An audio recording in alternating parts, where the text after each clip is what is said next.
সুনামগঞ্জের ১৩৭টি হাওরে বোরো ধানের আবাদ করেন কৃষকরা। তবে প্রতিবছর উজান থেকে নেমে আসা পাহাড়ি ঢলে ফসলের ব্যাপক ক্ষতি হয়। বিশ্বরংপুর উপজেলার করচার হাওরে উৎপাদন হয় প্রায় ৮,০০০ মেট্রিক টন ধান। তবে গত বছর আগাম বন্যায় হাওরের ফসল জমির ব্যাপক ক্ষতি হয়। আসল কাশ্মীরি মানেই স্মার্ট কাশ্মীরি, একটি তাসমিয়া কসমেটিক্স অ্যান্ড টয়লেট্রিজ লিমিটেডের পণ্য।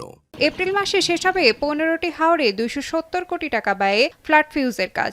স্থানীয় কৃষকরা বলছেন, প্রকল্পের কাজ নির্ধারিত সময় শেষ হলে ঘরে তুলতে পারবেন কষ্টার্জিত ফসল। একই সাথে বাজারে থাকবে পর্যাপ্ত ধানের সরবরাহ। বাদে ঠিকই, কিন্তু দেখা গেছে ২-১ দিন পর যে বর্ষাকালে এটা ভাঙে যায়। আমরা ঝুঁকিপূর্ণ থাকি, এটা যদি স্থায়ী বাদ হয় তাইলে আমাদের জন্য খুব ভালো হয়। ধান তুলতে গিয়ে কোনো এই চিন্তা করো না, কোনো টেনশনে পড়তো না, সুন্দরভাবে ধানটা তুলতে পারবো। স্থায়ীভাবে এই বাঁধটা নির্মাণ হইলে আমাদের কৃষকের লাগে অনেক উপকার। অতিবৃষ্টির কারণে স্থায়ী বাঁধের লাগে খুবই টেকসই। এদিকে পানি উন্নয়ন বোর্ডের কর্মকর্তা জানান, ফ্ল্যাট ফিউজের কাজ শেষ হলে প্রতিবছর বাঁধ নির্মাণে সরকারের কোটি কোটি টাকা ব্যয় হবে না। পাশাপাশি রক্ষা পাবে হাওরের ফসল, প্রকৃতি ও পরিবেশ।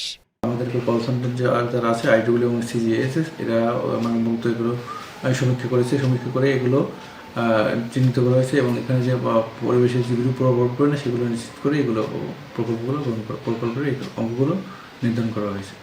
চলতি বছর সুনামগঞ্জের হাওড় অঞ্চলে প্রায় ১০ লাখ কৃষক ২,২৩,৪১০ হেক্টর জমিতে বোরো ধান চাষাবাদ করেছেন, যার বাজার মূল্য অন্তত ৪,৫০০ কোটি টাকা। এখন সুনামগঞ্জ।